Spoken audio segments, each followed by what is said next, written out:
Welcome to रटो मत समझो। आज हम पढ़ेंगे समास के बारे में। समास का मतलब होता है दो या दो से अधिक शब्दों का मेल।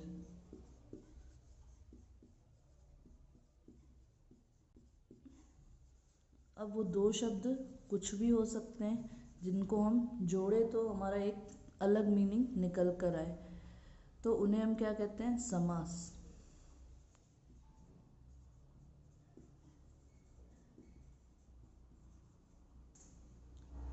जब दो या दो से अधिक शब्द जैसे प्रति प्लस दिन तो बन जाएगा प्रतिदिन। ठीक है, प्रति मतलब एक, दिन मतलब डे, और जब ये दोनों मिल गए तो क्या बन गया? प्रतिदिन मतलब हर रोज, यानी मीनिंग भी बदल जाता है।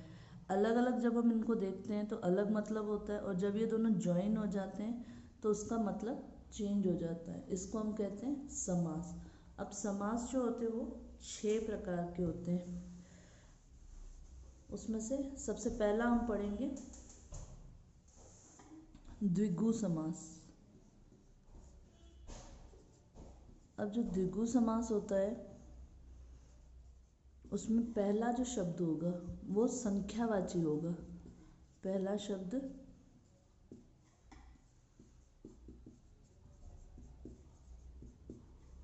संख्यावाची। संख्यावाची का मतलब कोई ना कोई डिजिट होगी। जैसे नवरत्न। रत्न कितने हैं? 9, यानी 9 रत्नों का समूह क्या कहलाता है? नवरत्न कहलाता है। तो इसको हम कहेंगे द्विगु समास। इसके कुछ एग्जाम्पल और भी हैं। चौ प्लस राह तो क्या बन जाएगा? चौराहा। तो मतलब 4 रास्ते जहाँ पर आकर मिलते हो वो क्या कहलाता है? चौराहा। अब हम पढ़ेंगे द्विगु समास के बाद दूसरा है द्वंद्व समास। दूसरा है द्वंद्व समास। द्वंद्व समास में क्या होता है? दो चीज़ों का युग्म। जैसे माता पिता, इनको हम नॉर्मली साथ साथ में बोलते हैं, माता और पिता। और द्वंद्व समास की एक पहचान क्या होती है? बीच में आता है उसमें डैश। क्यों आता है? क्योंकि ये डैश और का लोप होता है। और का लोप मतलब इसका जब हम समास विग्रह करते हैं तो उसे क्या कहेंगे? माता और पिता। तो और शब्द इसमें क्या हो रहा है? लोप हो रहा है, और की जगह क्या लग जाती है? डैश लग जाती है। तो इसको हम बोलते हैं द्वंद्व समास। द्वंद्व समास हमेशा युग्म में होता है, जोड़े में होता है। जैसे रात और दिन, तो हम उसको बोलते हैं रात दिन। तो द्वंद्व समास हमेशा टू पेयरिंग वर्ड्स में यूज होता है, और इसको कभी कभी समुच्चय बोधक भी कहा जाता है। समुच्चय बोधक इसीलिए कहा जाता है क्योंकि ये ज्वाइनिंग होता है दो शब्द इसके अंदर। जैसे तुमने इंग्लिश में पढ़ा है कंजक्शन एंड। जब भी हम पेरेंट्स की बात करें तो फादर एंड मदर दोनों की बात आएगी। तो द्वंद्व समास में हमेशा और का लोप होता है। लोप मतलब यानी ये बीच में से हट जाता है, और का लोप हो जाता है और बीच में डैश लग जाती है। तीसरा है तत्पुरुष समास। अब तत्पुरुष समास पढ़ने से पहले हमें कारक जान लेने पड़ेंगे। क्यों? क्योंकि इसमें कारक की विभक्तियों का यूज होता है। कौन सी कारक की विभक्तियाँ होती है? कर्ता ने, कर्म को, कर्ण से,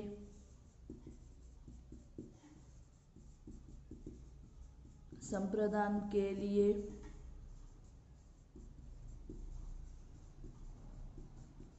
अपादान से अलग,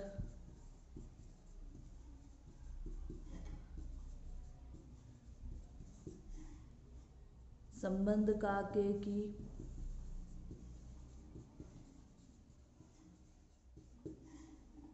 अधिकरण में पर।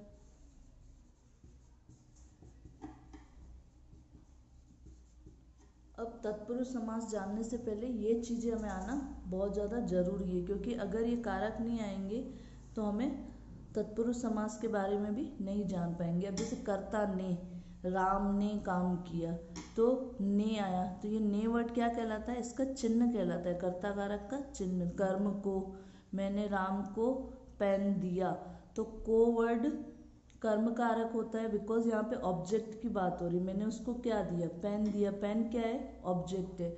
अब कर्ण से, मैंने राम से पेन लिया, अब मैंने उससे पेन लिया है तो उसने मुझे दिया, तो वहाँ पे से वर्ड यूज हो रहा है, वो कौन सा कारक कहलाता है, कर्ण से।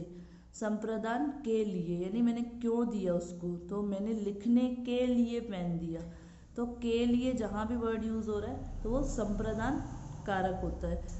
उसके बाद अपादान से अलग, अब देखो से कर्ण में भी होता है और से अपादान में होता है। अब इसमें डिफरेंस क्या होता है, जो कर्ण से होता है उसमें विद आता है, मतलब उसकी हेल्प से हम लिख रहे हैं, बट ये जो अपादान से होता है वो से मतलब उससे अलग होना, जैसे पेड़ से पत्ते गिरे, तो पेड़ से पत्ते क्या हो गए, अलग हो गए। संबंध का के की, जिसमें हम संबंध बताते हैं, राम के पिताजी उदयपुर गए, तो के यहाँ पर हम क्या बता रहे थे, संबंध बता रहे थे कि राम का पिताजी के साथ। अब अधिकरण में, यानी में मतलब किस चीज के अंदर काम हो रहा है उसको हम क्या बोलते हैं, अधिकरण कारक बोलते हैं। अब ये सारे कारक तत्पुरुष समास में किस तरीके से यूज होते हैं उसको देखेंगे हम। इसके एग्जाम्पल देखते हैं हम तत्पुरुष समास के। देशवासी, इसका जब हम विग्रह करते हैं, समास विग्रह करते हैं, मतलब दो पार्ट में डिवाइड करते हैं, तो हम इसको क्या बोलेंगे, देश का वासी। तो यहाँ पे का वर्ड क्या है, तत्पुरुष समास, और तत्पुरुष समास में भी इन शब्दों का क्या होता है, लोप हो जाता है। कौन से शब्द, जो कारक चिन्ह होते हैं उन शब्दों का लोप हो जाता है। जैसे गृह प्रवेश, गृह प्रवेश मतलब घर में प्रवेश, घर में, अब में वर्ड हमें क्या करना है, हटा दे। राजा का पुत्र, तो राजपुत्र हो जाएगा। तो तत्पुरुष समास में जो कारक होती है, विभक्तियां होती हैं, उनके चिन्हों का लोप होता है। अव्ययी भाव समास पढ़ेंगे हम 4th पे। अब इसका जो पहला पद होता है वो अव्यव होता है। अव्यव वाले शब्द कौन से होते हैं, प्रति, यथा, प्रति, यथा, भर, ये वाले वर्ड क्या कहलाते हैं, अव्ययी भाव समास के वर्ड में, मतलब पहला वर्ड हमेशा ये अव्यव यूज होगा। जैसे प्रतिदिन, यथाशक्ति, प्रतिदिन मतलब हर रोज, यथाशक्ति जितना हमसे बन पड़े, यथाशक्ति। तो ये वाले जिसमें पहला पद अव्यव आता है तो वो अव्ययी भाव समास कहलाते हैं। अब हम पढ़ेंगे कर्मधारय समास के बारे में। कर्मधारय समास में क्या होता है, पहला पद विशेषण होता है। विशेषण पता होगा तुम्हें क्या होता है, कि किसी की विशेषता बताना, तो पहला पद किसी की विशेषता बताएगा। अब हम जिसकी विशेषता बताते हैं उसे हम क्या कहते हैं, विशेष्य। पहला पद इसमें विशेषण होता है, और जो दूसरा पद जो होता है वो विशेष्य होता है। दूसरा पद विशेष्य कहलाता है। अब किस तरीके से, नील गाय, नील गाय मतलब नीली है जो गाय, नीली है जो गाय, वो क्या कहलाती है, नील गाय। तो यहाँ पर गाय की हम विशेषता बता रहे हैं कि गाय कैसी है, नीली है। तो कर्मधारय समास में पहला पद हमेशा विशेषण आता है और दूसरा पद हमेशा विशेष्य होता है, यानी ये इसकी विशेषता बता रहा होता है। अब हम आखिरी समास पढ़ेंगे, बहुब्रीहि समास। सबसे इंटरेस्टिंग समास यही है। अब बहुब्रीहि समास में क्या होता है, दो पद जो ज्वाइन होते हैं वो किसी तीसरे का मतलब निकलता है। अब कैसे, जैसे लंबोदर,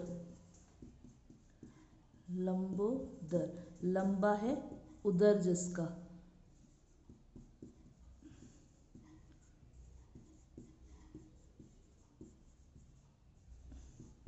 लंबा है उधर जिसका किसको कहा जाता है, गणेश जी को। क्यों, क्योंकि उनका जो पेट होता है वो बहुत बड़ा होता है, लंबा होता है, तो इसीलिए उनको क्या कहा जाता है, लंबोदर। गजानन, गज के जैसी आंखें हैं जिनकी,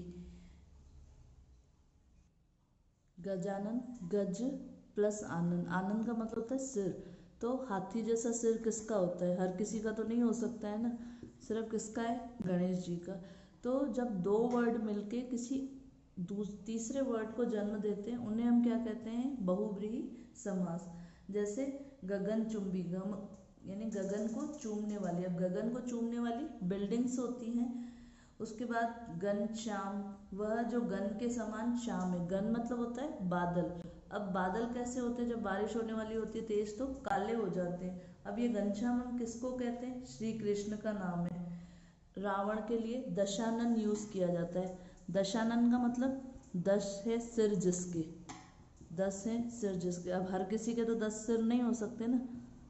अब 10 सिर है जिसके, वो कौन हो सकता है, एक स्पेशल पर्सन ही होगा जिसके 10 सिर होते हैं। अब किसके होते हैं, रावण के।